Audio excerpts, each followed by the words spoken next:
আমাদের হাতকাটা শামীম এই বিএনপি ভক্ত এবং সৈয়দ মেহেদী আহমেদ রুমির ভক্ত ও ওয়াদা করেছে মেহেদী রুমি এমপি হবেন, তারেক রহমান প্রধানমন্ত্রী হবেন, তারপরে ভাত খাবেন।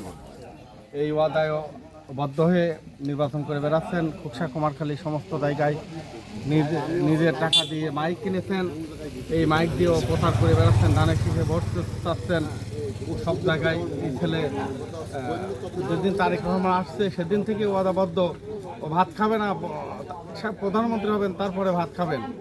এখন রুটি বিস্কিট মুড়ি এগুলো খেয়ে জীবনযাপন করছেন।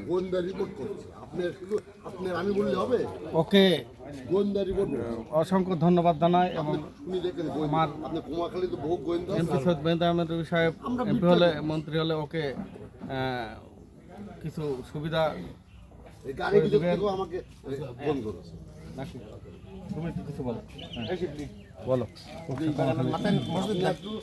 খুকসা কুমারখালী মেয়েদের ভাইয়ে খালেদ পাকা ভোট দেবে আর মাত্র 8 দিন আছে।